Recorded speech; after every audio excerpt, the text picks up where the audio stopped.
तो हेलो दोस्तों, आज ये हमारी तीसरी क्लास होगी दोस्तों। और दोस्तों आपको ये पैटर्न कैसा लगा ये हमें कमेंट में ज़रूर बताना। और दोस्तों राजस्थान हिस्ट्री के बारे में आज हमारी ये तीसरी क्लास होने जा रही है।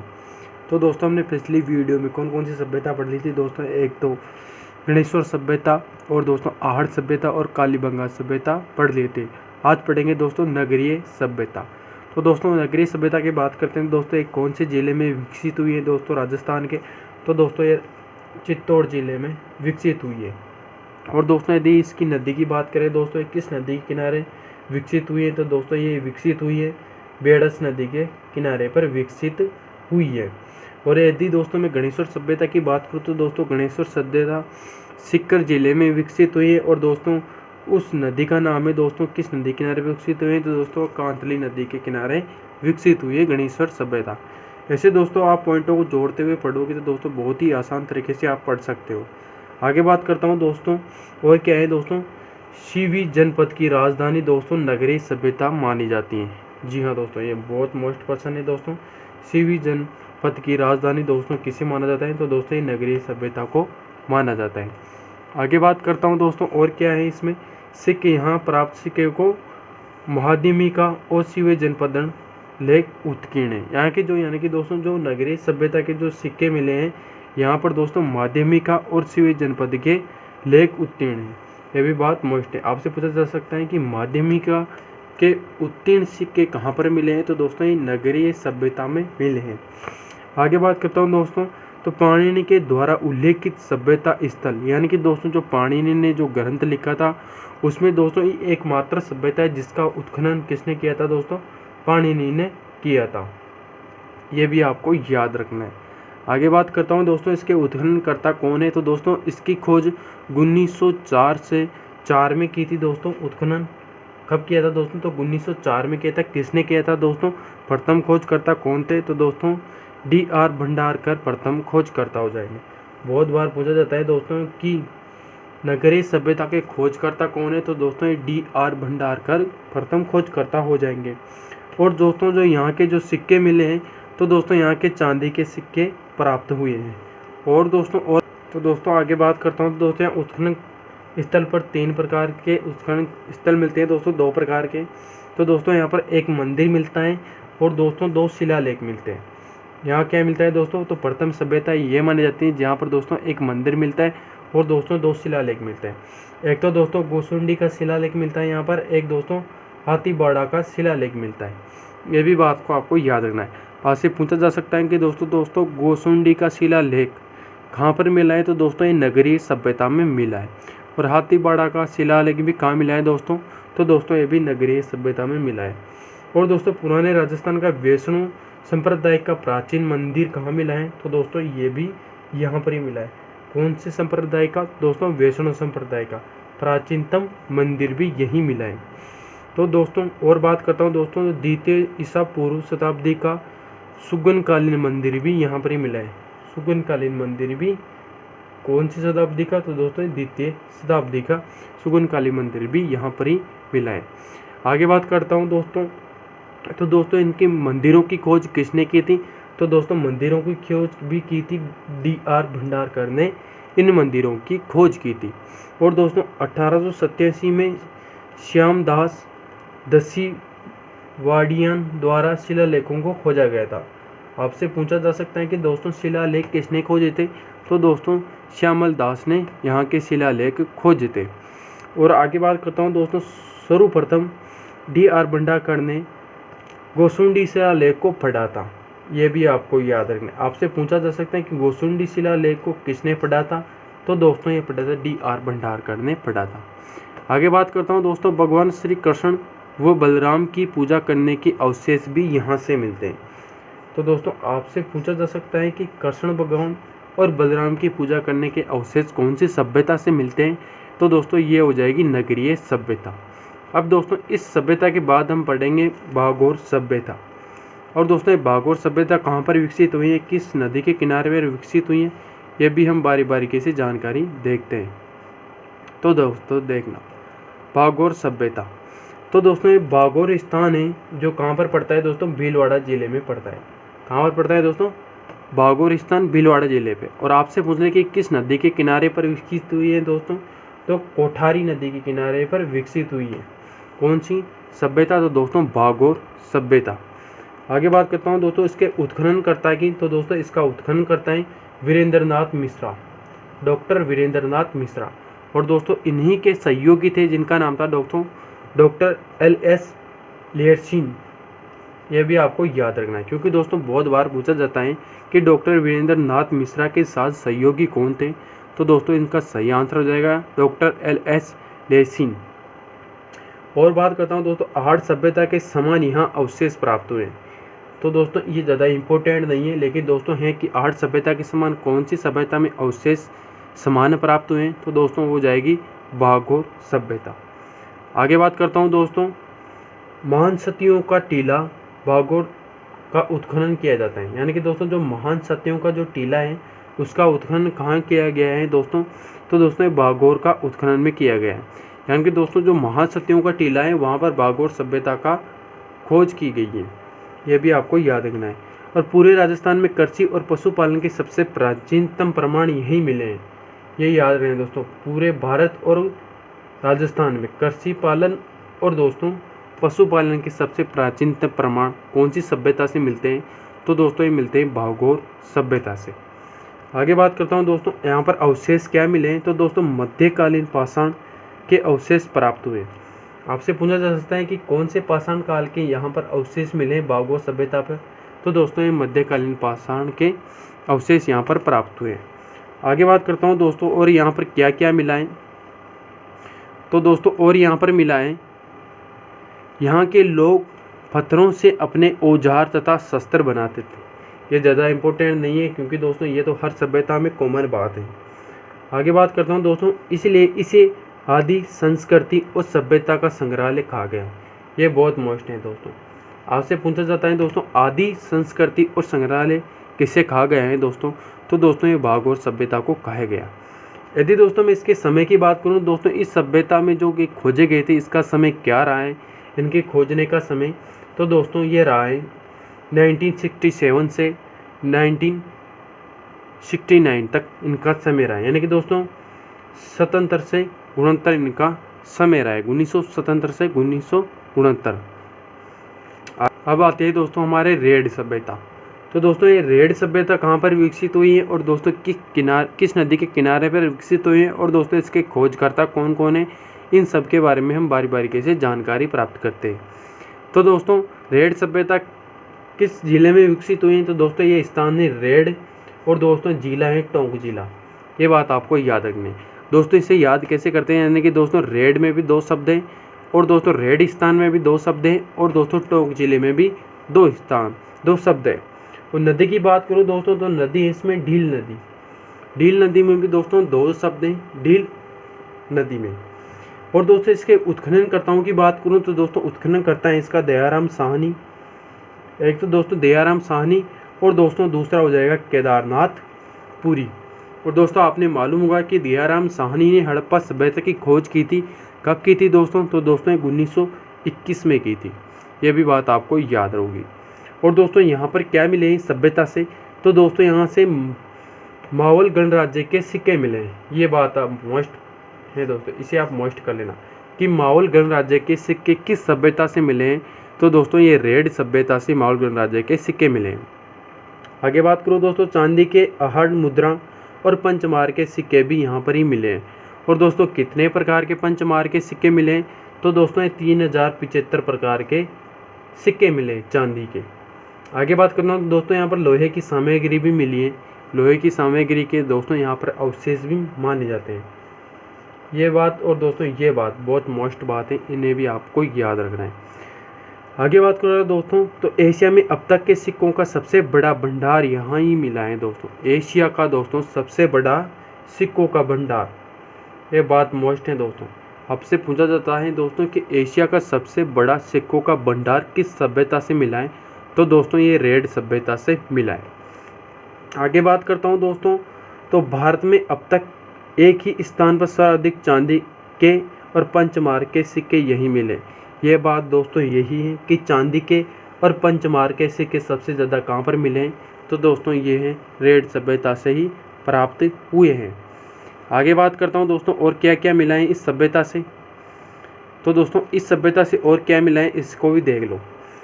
तो दोस्तों प्राचीन भारत और राजस्थान का टाटानगर किस सभ्यता को कहा जाता है? ये मोस्ट क्वेश्चन है दोस्तों, इसे आप टिक करना दोस्तों, मोस्ट क्वेश्चन है। क्योंकि दोस्तों आपसे पूछा जाता है कि प्राचीन भारत का या फिर राजस्थान का टाटानगर किस सभ्यता को कहा जाता है? तो दोस्तों ये रेड सभ्यता को कहा जाता है। और दोस्तों इस सभ्यता में बंदर के समान बर्तन मिले हैं। जी हाँ दोस्तों, आपसे पूछा जाता है कि बंदर के समान बर्तन किस सभ्यता से मिले हैं? तो दोस्तों ये मिले हैं रेड सभ्यता से। और दोस्तों मर्त मूर्तियों पर छाप कला का अवशेष मिला, यानी कि दोस्तों जो यहाँ की मूर्तियाँ थी वहाँ पर दोस्तों छाप कला है जिसका नाम है मथुरा कला। मथुरा कला के अवशेष इस सभ्यता से मिले। आपसे पूछा जा सकता है कि दोस्तों कि मथुरा कला के अवशेष किस सभ्यता से मिले हैं? तो दोस्तों ये रेड सभ्यता से मिले हैं। आगे बात करता हूँ दोस्तों और क्या क्या मिला है इस सभ्यता से। तो दोस्तों आगे सुनना। आलीशान इमारतों के अवशेष मिले, ये इतना इम्पोर्टेंट नहीं है दोस्तों। और दोस्तों यहाँ पर अगला है हवन सिक्कों पर यूनानी भाषा के लेख मिले, यानी कि दोस्तों यहाँ के जो हवन सिक्के हैं यहाँ यूनानी शासकों के लेख मिले। और अपोलो लोडोटस का एक खग्गी सिक्का भी मिला है, यानी कि दोस्तों ये मोस्ट पर्सन है। अपोलो लोटस का एक खगोलीय सिक्का भी मिला है। अब आते हैं दोस्तों हमारे रंगमहल सभ्यता। बहुत मोस्ट सभ्यता है दोस्तों, ये कहाँ पर विकसित हुई है और दोस्तों इसकी क्या क्या विशेषता रही है ये भी आप देख लो। तो दोस्तों रंगमहल सभ्यता है तो दोस्तों ये रंग स्थान पर विकसित हुई है, रंगमहल स्थान पर विकसित हुई है। और दोस्तों ये स्थान कहाँ पर पड़ता है? तो दोस्तों ये पड़ता है हनुमानगढ़ जिले में। नदी की बात करूँ दोस्तों, ये किस नदी के किनारे पर विकसित हुई है? तो दोस्तों ये नदी है सरस्वती नदी, या फिर दोस्तों इसी नदी को घग्गर नदी भी कहा जाता है। इसके अवशेषों की बात करूँ दोस्तों, यहाँ पर क्या क्या अवशेष मिले? तो दोस्तों यहाँ संदेव सभ्यता के अवशेष भी मिले हैं, संदेव सभ्यता के अवशेष मिले हैं। और कुषाणकालीन सभ्यता के अवशेष भी यहीं से मिले हैं। और दोस्तों पूर्व गुप्तकालीन सभ्यता के अवशेष भी यहाँ पर ही मिले हैं। आपसे पूछा जा सकता है कि पूर्व गुप्तकालीन सभ्यता के अवशेष किस सभ्यता से मिले हैं? तो दोस्तों ये रंगमहल सभ्यता से यहाँ के अवशेष मिले हैं। आगे बात करूँ दोस्तों युद्धदेव गणराज्य की राजधानी दोस्तों कौन सी है? तो दोस्तों युद्धदेव गणराज्य की राजधानी भी किसे कहा गया है? तो दोस्तों इसे रंगमहल को ही युद्ध गणराज्य की राजधानी कहा गया है। इसके उत्खननकर्ता की बात करता हूँ दोस्तों, तो दोस्तों इसका उत्खनन करता है तो डॉक्टर हन रेड्डी के निर्देशन में इनके उत्खननकर्ता हुए। इन्हें कब खोजा गया था दोस्तों? 1952 और 1954 के मध्य इसका खोज हुआ। और दोस्तों इस सभ्यता का समय क्या रहा है? तो दोस्तों इस सभ्यता का समय रहा है 1000 ईसा पूर्व से 300 ईस्वी तक। ये समय भी आपको याद रखना है। आगे बात करता हूँ दोस्तों यहाँ पर क्या क्या प्रमाण मिले हैं। तो दोस्तों यहाँ मर्त मूर्तियों पर गांधार शैली के छाप मिले हैं, यानी कि दोस्तों जो यहाँ की मूर्तियाँ थी वहाँ पर दोस्तों गांधार शैली के छाप मिले हैं, ये भी आपको याद रखना है। और कुछ पंचमार्गीय सिक्के भी मिले हैं, ये इतना इम्पोर्टेंट नहीं है लेकिन दोस्तों दोस्तों ये आपको इम्पोर्टेंट है कि गांधार कला की छाप किस सभ्यता में मिली है? तो दोस्तों ये रंगमहल सभ्यता में मिली है। आगे बात करता हूँ दोस्तों कनिष्क प्रथम और कनिष्क तृतीय के काल के कुछ सिक्के भी यहाँ पर मिले। आपसे पूछा जा सकता है कि दोस्तों कनिष्क और कनिष्क द्वितीय के सिक्के कहाँ पर मिले, किस सभ्यता से मिले? तो दोस्तों ये रंगमहल सभ्यता से मिले। और वासुदेव चौहान के काल के सिक्के भी यहाँ से ही मिले हैं। चौहान वंश के शासक थे दोस्तों वासुदेव चौहान, इनके सिक्के भी यहाँ से ही मिले हैं। और कृषि दोस्तों यहाँ के लोग जो दोस्तों इनका मुख्य भोजन था वो था दोस्तों चावल, ये भी आपको याद रखना है। अब दोस्तों सभ्यता आती है पीलीबाग सभ्यता। और दोस्तों ये कहाँ पर विकसित हुई है, किस नदी के किनारे पर विकसित हुई है, इसके बारे में भी हम जानकारी प्राप्त करते हैं। तो दोस्तों अगली सभ्यता है पीलीबाग सभ्यता। तो दोस्तों ये भी हनुमानगढ़ जिले में विकसित हुई है पीलीबाग सभ्यता। नदी की बात करूँ दोस्तों तो नदी इसमें हो जाती है सरस्वती नदी और घग्गर नदी। और ये दोस्तों इस सभ्यता में ज़्यादा कुछ नहीं है, लेकिन दोस्तों इसमें ये पूछा जा सकता है कि पीलीभीत सभ्यता किस ज़िले में विकसित हुई है। तो दोस्तों ये राजस्थान के हनुमानगढ़ ज़िले में विकसित हुई है।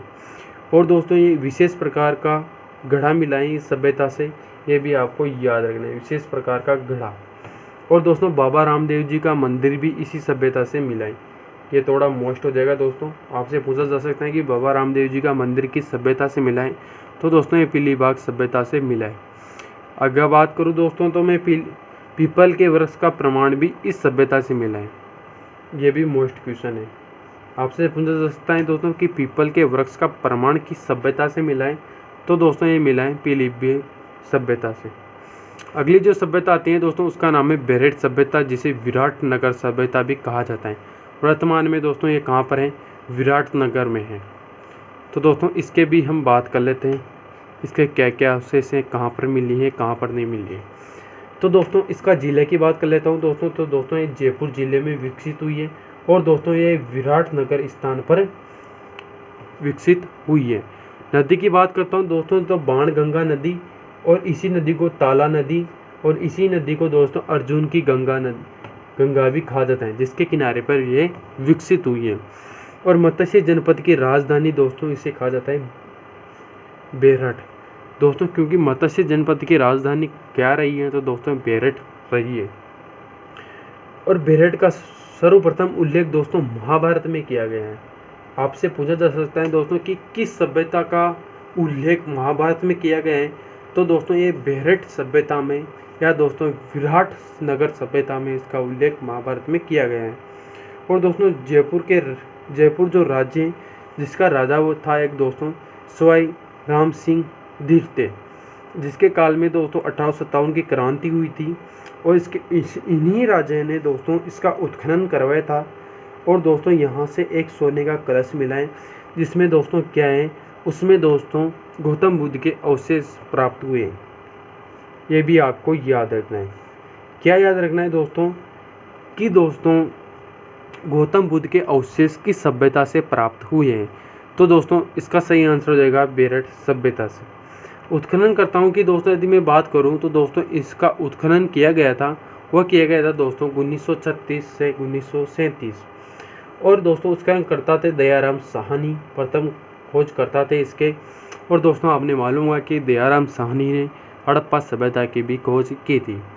और दोस्तों संरक्षण किया था दोस्तों, तो दोस्तों कैलाश दीक्षित ने इनका संरक्षण किया था। आगे बात करता हूँ दोस्तों इनके सहयोगी कौन थे। तो दोस्तों इनके सहयोगी थे नीलरतन बनर्जी। ये भी आपसे पूछा जा सकता है कि इनके सहयोगी कौन थे। तो दोस्तों नीलरतन बनर्जी। आगे बात करता हूँ दोस्तों इस बेरठ सभ्यता में 3 प्रकार की पहाड़ियाँ मिली हैं हमें, या दोस्तों हम उसे कह सकते हैं कि डूंगरियाँ मिली हैं इस बेरठ सभ्यता में। तो दोस्तों जो पहली डूंगरी मिली है उस डूंगरी को कहते हैं बिगज की पहाड़ी या फिर दोस्तों डूंगरी। और दूसरी जो डूंगरी है दोस्तों उसे कहते हैं हम गणेश डूंगरी, उसे क्या कहते हैं दोस्तों गणेश डूंगरी। और दोस्तों तीसरी जो डूंगरी मिली है उसे कहते हैं भीम डूंगरी। अब दोस्तों इसमें मैं बता देता हूँ कि जो बिजक की पहाड़ी या दोस्तों या डूंगरी मिली है उसमें दोस्तों बरबुज का शिलालेख मिला है। किसका मिला है दोस्तों, बारबुज का शिलालेख मिला है। और दोस्तों ये प्रथम शिलालेख है। और इसी डूंगरी पे दोस्तों एक और शिलालेख मिला है जिसका नाम है बारबुज का द्वितीय शिलालेख, यानी कि दोस्तों दूसरा शिलालेख मिला है। ये आपसे पूछा जा सकता है कि बारबुज का शिलालेख किस डूंगरी में मिला है, और या फिर दोस्तों आपसे पूछा जा सकता है कि किस सभ्यता से प्राप्त हुआ है। तो दोस्तों इसका सभ्यता हो जाएगी दोस्तों बेरठ सभ्यता, और डूंगरी हो जाएगी दोस्तों बिजक की डूंगरी या फिर दोस्तों पहाड़ी। और दोस्तों आपसे मैं पूछूं कि ये कब खोजा गया था। तो दोस्तों ये खोजा गया था 1837 ईस्वी में। और किसने खोजा गया था दोस्तों, ये कैप्टन ब्राउंट या फिर दोस्तों ब्रंटन ने खोजा गया। ये भी आपको याद रखना है। और दोस्तों अभी जो ये बुर्ज का शिलालेख है ये कहाँ पर है। तो दोस्तों ये वर्तमान में कोलकाता संग्रहालय में स्थित है। और दोस्तों ये कोलकाता संग्रहालय में कब ले जाया गया था। तो दोस्तों ये 1840 ईस्वी में ले जाया गया था। आगे बात करता हूँ दोस्तों, तो ये किन ने बनवाया था। दोस्तों ये अशोक ने बनवाया था, यह भी आपको याद रखना है। और दोस्तों जो ये सेकंड जो शिलालेख है ये 1871 और 72 में कालिंग इल खोजा गया था। काल इसने खोजा गया था। और दोस्तों आगे मैं बात करता हूँ कि जो दोस्तों भीम डूंगरी हैं ये किसके लिए प्रसिद्ध है। दोस्तों महाभारत में जो भीम हुए थे उन्होंने एक पैर मारा था जहाँ पर दोस्तों एक तालाब बना था भीमलत में। तो दोस्तों उस तालाब को भीमलत तालाब भी कहा जाता है। यहाँ से पूछा जा सकता है कि भीमलत तालाब किस डूंगरी पर स्थित है। तो दोस्तों ये भीम डूंगरी पर स्थित है। और दोस्तों ये किससे संबंधित है। तो दोस्तों ये महाभारत से संबंधित है। यहाँ पर महाभारत के अवशेष मिलते हैं। आपसे पूछा जा सकता है 2 बार दोस्तों महाभारत का उल्लेख आ चुका है इस सभ्यता में। तो दोस्तों ये निश्चित है कि यहाँ से प्रश्न भी बन सकता है। इसकी क्या कहानी होती है दोस्तों कि भीम ने दोस्तों द्रौपदी की प्यास बुझाने के लिए भीमलत नामक स्थान पर अपना पैर मारकर वहाँ पर पानी निकाला था। उसको दोस्तों भीम तालाब कहा जाता है। आगे बात करता हूँ दोस्तों ब्रह्म का शिलालेख वास्तु फिदन शैली में निर्मित है। आपसे पूछा जा सकता है कि जो भरमुख का शिलालेख है ये किस लिपि में स्थित है। तो दोस्तों ये वास्तु फिदन लिपि में स्थित है। आगे बात करता हूँ दोस्तों इसमें शब्द कौन कौन से मिले हैं। तो दोस्तों अशोक ने बनवाया था। तो दोस्तों इसके अशोक के ही प्रमाण मिलेंगे। तो दोस्तों जैसे धम्म मिला है, संघ मिला है और दोस्तों बुद्ध मिला है। इस शिलालेखों में ये 3 शब्द मिले हैं। आगे बात करता हूँ दोस्तों और क्या मिला है इस शिलालेखों में। तो दोस्तों गौहत्या पर प्रतिबंब का उल्लेख भी मिला है। यानी दोस्तों गौहत्या है उसमें इनका प्रतिबंब भी मिला है कि गौहत्या नहीं की जाएगी। आगे बात करता हूँ दोस्तों तो दोस्तों सम्राट अशोक ने मगध का राजा कहा गया है। यानी कि दोस्तों जो सम्राट अशोक है इन शिलालेखों में मगध का राजा यहाँ पर बताया गया है। आगे बात करता हूँ दोस्तों और क्या मिला है। तो दोस्तों बौद्ध धर्म के अनुयायी अशोक कहा गया है इसमें कि यानी कि दोस्तों जो अशोक है वो बौद्ध धर्म के अनुयायी हैं इन शिलालेखों में कहा गया है। आगे बात करता हूँ दोस्तों तो बीजक की पहाड़ियाँ 1999 में बौद्ध धर्म मिला है। यानी कि दोस्तों बौद्ध मंदिर मिला है। यहाँ पर क्या मिला है कि 1999 ईस्वी में इन पहाड़ियों पर यानी कि दोस्तों जो है बीजक की पहाड़ी है यहाँ पर दोस्तों क्या मिला है। तो दोस्तों यहाँ पर बौद्ध मंदिर मिला है। आगे बात करता हूँ दोस्तों एक स्तूप दीनयान शाखा का था। यानी कि दोस्तों जो यहाँ पर एक स्तूप मिला है वह दीनहीन शाखा का था। तो दोस्तों मथुरा शैली गौतम बुद्ध की प्रतिमा बीजक में स्थित है। यानी कि दोस्तों आपसे पूछा जा सकता है कि दोस्तों जो मथुरा शैली गौतम बुद्ध की प्रतिमा मिली है। जो दोस्तों बेरड़ सभ्यता में गौतम बुद्ध की प्रतिमा मिली है वह किस शैली में निर्मित है। तो दोस्तों इसका सही आंसर हो जाएगा मथुरा शैली में निर्मित है। और सर्वप्रथम मंदिर के अवशेष कहाँ से मिले हैं। तो दोस्तों ये बेरड़ सभ्यता से मिले हैं सर्वप्रथम मंदिर के अवशेष। ये बात ये भी आपको याद रखनी है। आगे बात करता हूँ दोस्तों शांक लिपि पंचमारक सिक्के और यूनानी सिक्के इसी सभ्यता से मिले। ये तो दोस्तों नॉर्मल बात हो गई कि ये सिक्के तो मिलने ही थे यहाँ से। और दोस्तों दयारिम साहनी के अनुसार हूण के शासक मिहिर कुल के द्वारा मंदिरों का नष्ट करवाया गया था। ये भी प्रमाण दोस्तों यहाँ से मिलता है कि दयाराम साहनी के अनुसार जो हूण के शासक थे मिहिर भोज उन्होंने यहाँ के जो मंदिर थे उनको नष्ट करवाया था। तो दोस्तों आज की वीडियो में बस इतना ही। दोस्तों वीडियो कैसी लगी है आपको कमेंट करके ज़रूर बताना है दोस्तों। और चैनल में नहीं तो दोस्तों चैनल को सब्सक्राइब करना और लाइक और कमेंट करके जरूर बताना कि वीडियो कैसी लगी। तब तक के लिए दोस्तों वंदे मातरम।